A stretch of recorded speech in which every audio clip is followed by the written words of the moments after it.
the market for a new home and you think, I'm just gonna go check out these models and I'll get a better deal if I do this on my own. Stop right there.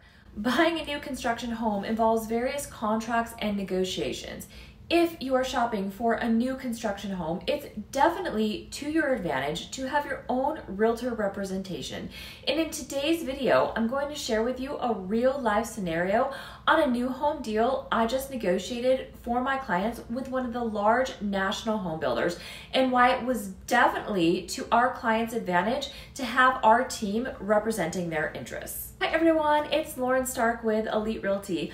On my channel, I talk about all things Las Vegas real estate and lifestyle related. If you haven't yet subscribed to my channel, please click that subscribe button and give this video a thumbs up if you find this video helpful, as it really helps my channel out.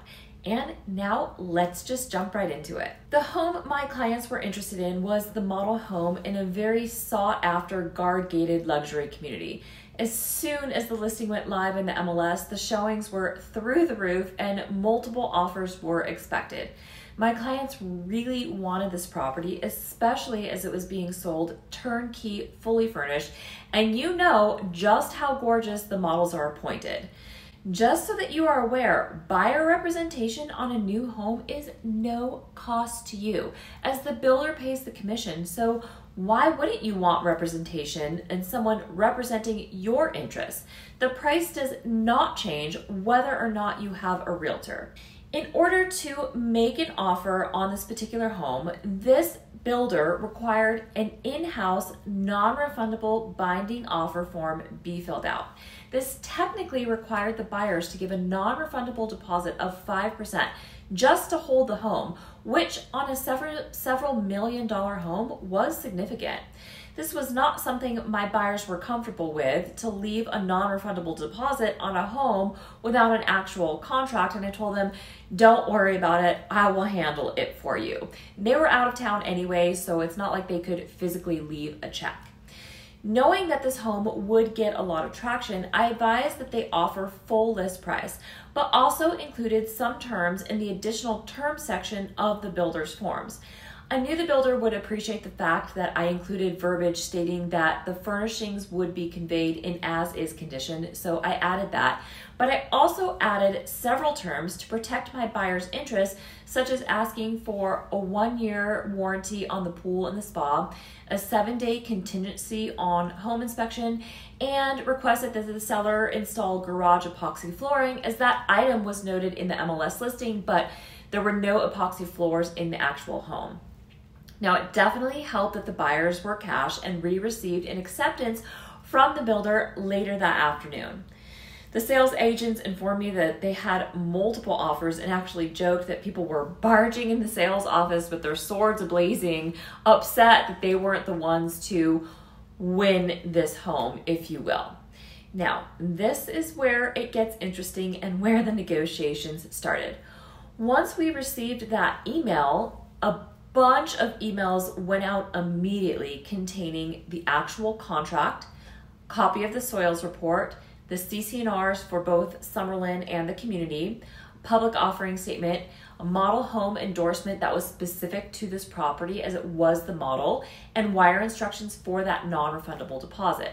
They were expected to sign and wire the funds pronto. This particular builder, in my experience with them, while they do build beautiful, high-quality homes and have a reputation for delivering quality and wanting happy homeowners, they will absolutely keep the deposit and you won't get it back. And I made this extremely clear to the buyers so that they knew exactly the expectations.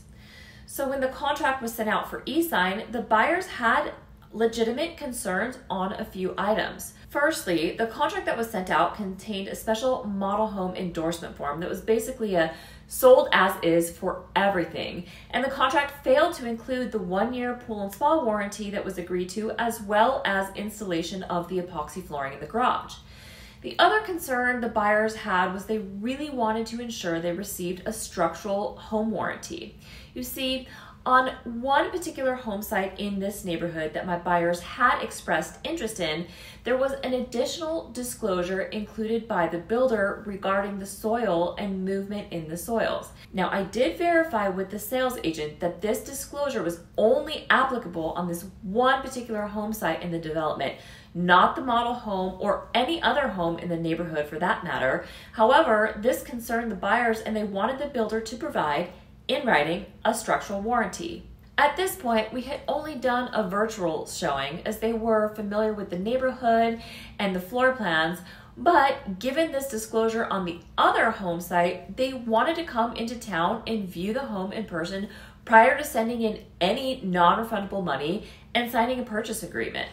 I encouraged this, thought this was a great idea, and explained that they would be able to see if there was any type of soil movement on this model home, given the fact that this home had been standing for several years, and that you would see if there were issues by cracks in the driveway or the tile floors or big cracks in the pool or the surrounding decking.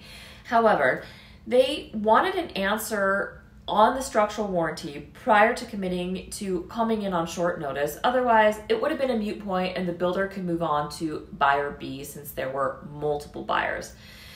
I was having a hard time getting straight answers from the sales rep because I think he thought that there were other buyers and the clock was ticking, especially as there were other offers.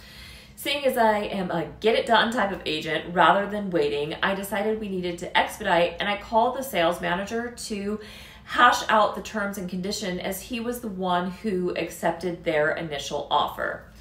That conversation with the sales manager proved to be very productive. He stated, number one, yes, a structural warranty would be provided and they would add that in writing. Number two, the purchase would not be contingent on a home inspection, but if there were items found such as cracked roof tiles or inoperative appliances, etc., those items would be sent to the production team and repaired. However, number three, any cosmetic items such as dirty or buckling carpet or a scratch in the kitchen sink would not be covered because it was the model. I let the buyers know the expectations and they came into town the next day to visually inspect for themselves. Upon their visual inspections, they found that certain things weren't working. The fireplaces weren't coming on, the bathroom faucets weren't turning on, a few gas burners didn't work, there was a leak under the kitchen sink. They wanted assurance that those additional items that they found also be put in writing that they would be repaired. They also wanted a wine fridge installed as that was mistakenly listed in the MLS listing, but there was no wine fridge in the home. I went back to the sales manager and informed him of all the additional items that they wanted added to the contract and the items that they would want repaired prior to closing. At this point, the sales manager, who, don't forget, works for the seller and the builder, became concerned that they hadn't sent in their money and there were backup offers. Now, this is where the psychology or art of the deal, if you will, came into play. I told him that, number one, the original DocuSign contract that was sent to my buyers was incorrect, as it didn't even contain the original terms agreed to in that non-refundable binding offer form with the pool spa warranty and the epoxy garage flooring. So why should they send in money when the contract wasn't even correct? And me personally, I would not send in any money regardless of the amount without the terms of the contract being correct. So how could I advise my clients to do the same? Secondly, I explained that at the end of the day, the buyers really want the home. They drove over 9 hours the very next day to come in town to view it in person, but that they wanted assurance that the non-functioning items would be fixed, which he had already stated would be, so why not just put it in writing? I also explained to him that my buyers fully understood that cosmetic items would be conveyed in as-is condition. In real estate, whatever is in the four corners of the contract in writing is what is upheld in a court of law. Real estate is one of the only branches of the law that oral representations do not hold up in a court of law. So what happened? I was able to get every single request the buyers wanted put in writing on the model home endorsement, including adding a wine fridge. Furthermore, just knowing how the contract was sent out, I requested that the model home endorsement be sent to me first for review to ensure its accuracy, make sure everything was correct, and it wasn't. So I sent it back to them, make sure they hashed everything out, that every line item we had agreed to was on that model home endorsement. The buyers then signed immediately, sent in their earnest money deposit, and were so thrilled to be buying the fully furnished former model with all the additional terms that I was able to negotiate for them in a highly desirable community on a highly desirable home that had multiple offers. By the way, the buyers did have an independent inspection, which uncovered a few additional items that needed repair, all of which the builder did take care of. In fact, the customer service rep who did the walkthrough with us asked how I was able to get a pool and spa warranty for a year, as they never give that. To which I replied, and that is why you need realtor representation on a new home purchase.